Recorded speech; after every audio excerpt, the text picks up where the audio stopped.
Brothers and sisters, take a nice deep breath in with me. Sorry with the belly. Hold it, put the pressure on your lungs.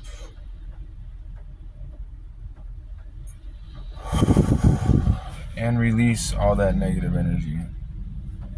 So, what I'm about to talk about,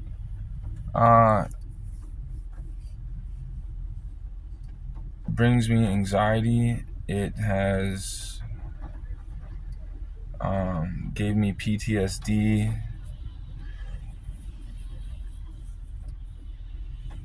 and more. So what happened to me was, this happened in Polk County, and somebody made a false police report against me, something that I did not do, a complete fabricated lie. And this person has schizophrenia and other mental disorders. She lied on a police report, had me arrested. I went to jail, and what I saw in jail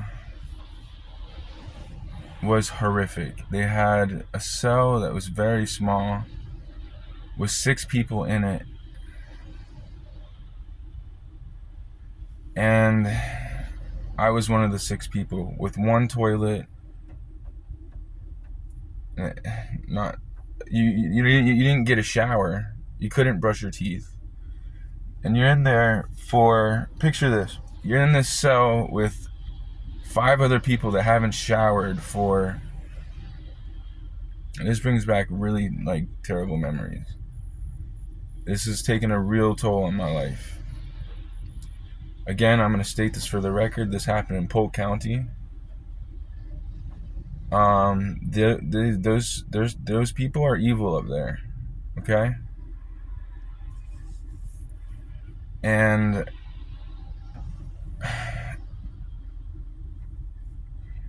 it was like human trafficking. Picture this: cell by cell by cell, with like a chicken, picture like a chicken coop, right?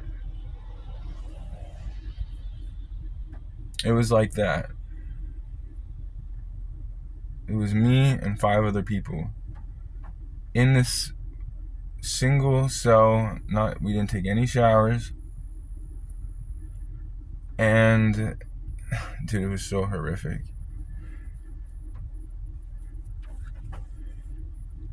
And then there was this one person in there, because I was having a panic attack, and I told them I was coming up. So I take prescription medication in order to handle my anxiety, and I'm not a violent person. So what they did was, there was this sick bay that was open, and after they kept us in, there was a young man named Menelite. There was cameras everywhere that allegedly didn't work, but they worked. And there was a young man there named Menelite, and if it weren't for him, I would have lost my mind. I was tortured. We were all tortured. And so I went to the sick bay, and I was withdrawing, and I was kicking real hard. And you can die coming off of Xanax. That's what I take, Xanax, for my anxiety. And it works. It works very well. And I told them what I was taking. They didn't care. Now, I could have easily died just from withdrawals alone. Again, I take this medication for my mental health because I have anxiety, not depression. I used to be depressed. And in that moment in time, I was probably depressed, I would say. And the person who did this to me was Holly Best. That's her name. So I'm in the sick bay, and all of a sudden they start bringing up names like Special Agent Nick Durgan, which is related to Holly Best. And then all of a sudden there was they were acting like they didn't know how to turn on the computers. Whole truth, nothing but the truth. they were pulling some weird shit. It was freaking crazy. And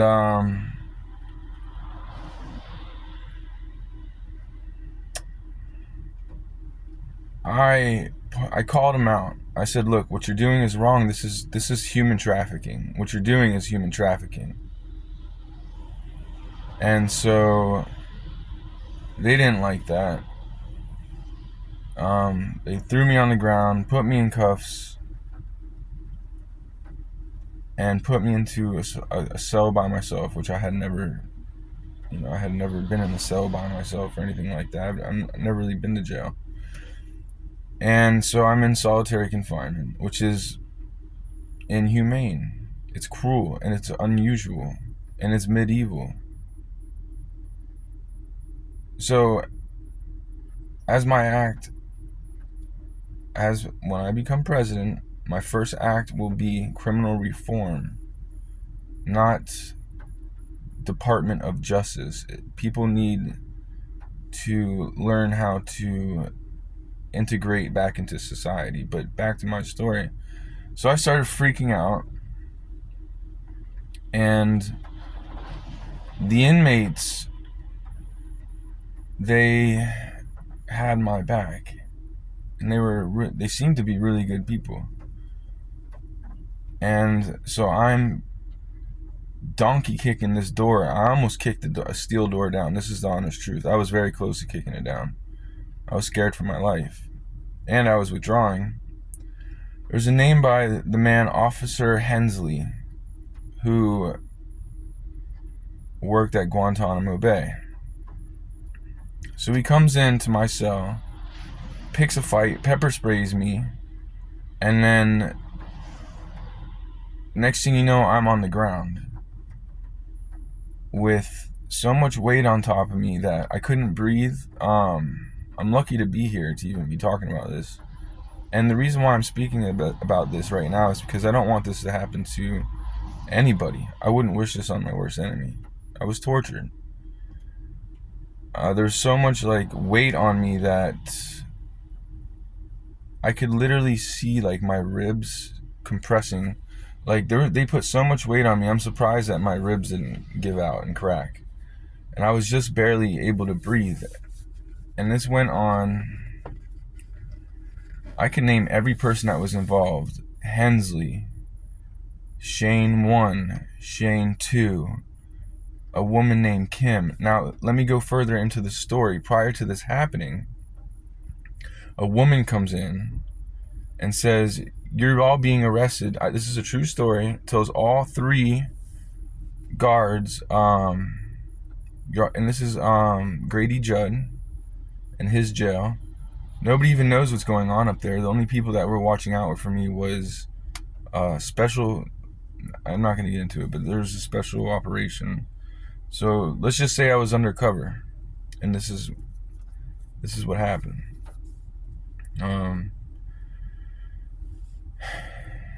They took advantage of everybody in that cell.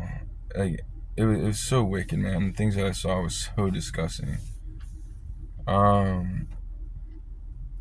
So a woman comes in and she says that you are all being arrested to the security guards, or the detainee officers, right? Detention officers. And they started freaking out, kicking and screaming. And Kim was really scared. Oh, it was Hensley on duty. It was Hensley, Kim, and Bartow. And I noticed that a few people had left, they didn't want to be involved with what was about to happen. They took off their belts, and there was nobody watching the sick bay of 100 people. And they brought him in the room individually. This woman, she had a computer, and she said she was booking them. I'm sitting there in shock, what the hell is going on here? And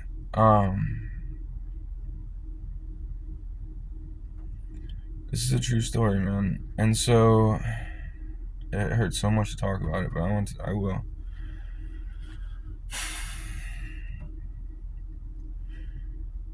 They took their belts off, so they had nothing on them, and one by one they went to this room to be interviewed by, I believe it was probably internal affairs for all I know. After it was all said and done, that's when uh, and then a woman comes in with an ultralight beer, right? So these people were drinking on the job. I know for sure they were drinking on the job. And so put me in solitary confinement. I'm freaking out, thinking that I'm gonna be here I'm thinking I'm gonna be in there forever. I almost kicked the door down. They were playing games like they weren't gonna feed me. I didn't even get enough calories like to actually. I was so weak I could hardly move because they wouldn't feed me. And this is really bad memory. I really don't want to talk about, but I feel like it's necessary.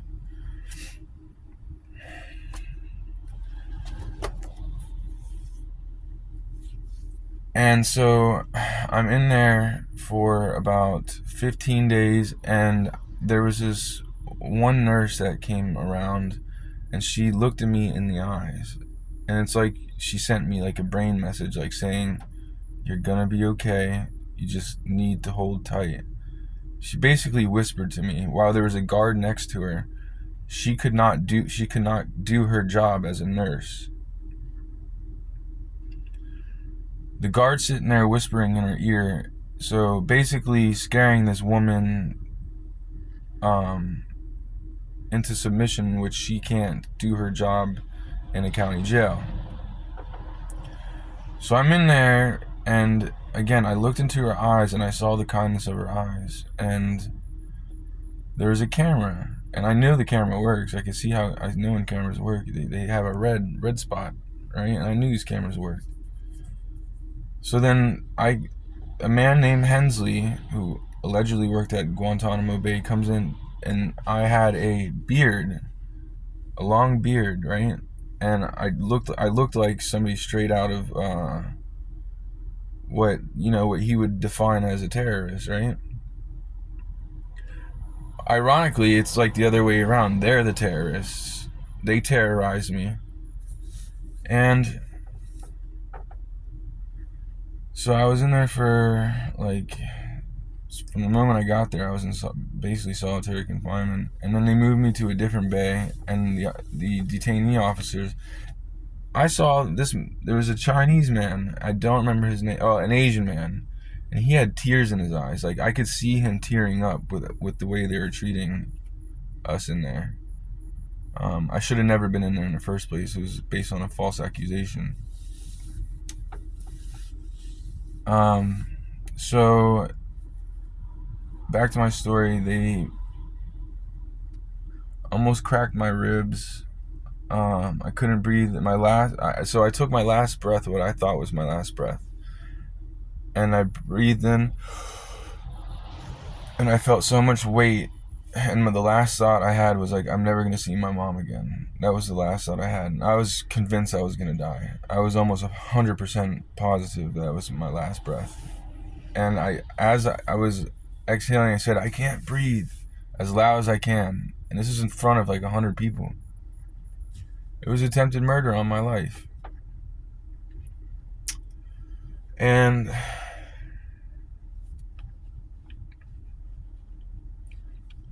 then they took me to a different bay, and I wasn't able to make phone calls or anything. Nobody really knew what was going on. They wouldn't tell my mother anything while she was calling to find out if I was okay. And then I still couldn't make phone calls because of what happened. And then they blamed me for hitting a detention officer, but really he was the one that he tried to kill me. They left me naked in a cell for 6 hours. I'm freezing. I just somehow went to sleep on a flat, cold. I had no padding, nothing. I didn't have a turtle suit. I had nothing. As they walk around, I didn't have toilet paper, so I barely had food, and this went on for 6 hours. And then Shane too gave me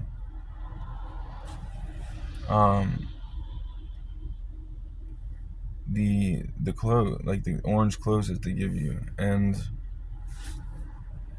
after 6 hours of me being naked, and Hensley's coming around, and I can see him looking at my private parts, staring at my penis. And I'm like, what? I'm like, this guy's he might be gay or something. I mean, there's more to the story that I just don't want to get into. But then they transferred me into another location, and they said, look, whatever happened over there isn't going to happen here. And so I was talking to somebody through the vents, and I want to give my thanks and praises to this individual. He called my mom for me, and I'm screaming. My mom can hear me in the background. I'm saying, Mom, they tried to kill me. I was like, you need to come and get me. These people are fucking crazy, and they're not upholding the federal law. And then I just woke up, and I just went about. I didn't do anything. I had nothing to do. There's no TV, nothing to do. Just sitting there staring out a window. And then next thing you know, I was out like that. But they tried to turn me into a violent criminal, and I'm not a violent person. But I will tell you this, I do believe an eye for an eye and a tooth for a tooth.